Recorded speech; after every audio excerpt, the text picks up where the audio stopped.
Morning friends, इन दोनों चित्रों को देखिए, तुलना कीजिए और इनके दर्शन पर जाइए। क्या अंतर है दोनों चित्रों में। एक में जो दाहिनी तरफ है इसमें रामायण का प्रसंग है, जिसमें एक पक्षी जो गरुड़ राज हैं वो श्री राम की गोद में हैं।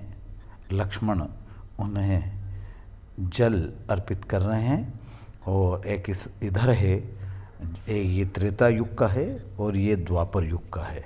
द्वापर युग कुरुक्षेत्र का रण भूमि है, जहाँ पर भीष्म पितामह शरशैया पर लेटे हुए हैं और पांडव और श्री कृष्ण और द्रोण ये सब खड़े हैं।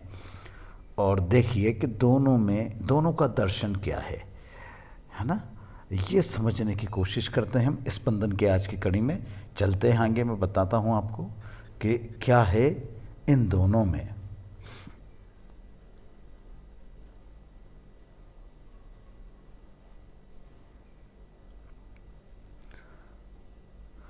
पितामह भीष्म के जीवन का एक ही पाप था कि उन्होंने समय पर क्रोध नहीं किया, और जटायु के जीवन का एक ही पुण्य था कि उसने समय पर क्रोध किया।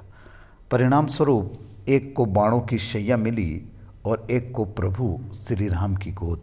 वेद कहता है क्रोध भी तब पुण्य बन जाता है जब वह धर्म और मर्यादा के लिए किया जाए, और सहनशीलता भी तब पाप बन जाता है जब वह धर्म और मर्यादा को बचा न पाए। बिल्कुल यह बात सभी के जीवन में बहुत ही महत्वपूर्ण होती है। हम क्या करते हैं कि हम जब गलत होता है तब हम उसे डिनाई नहीं करते हैं, उसका विरोध नहीं करते हैं, और हम ये समझते हैं कि दूसरे को हम कैसे गलत कहें या अपने करीबी को, अपने पुत्र को कैसे गलत कहें। माँ बाप के लिए ये बात बहुत ज़रूरी हो जाती है कि जो मोह होता है वो आपको ऐसा करने नहीं देता है।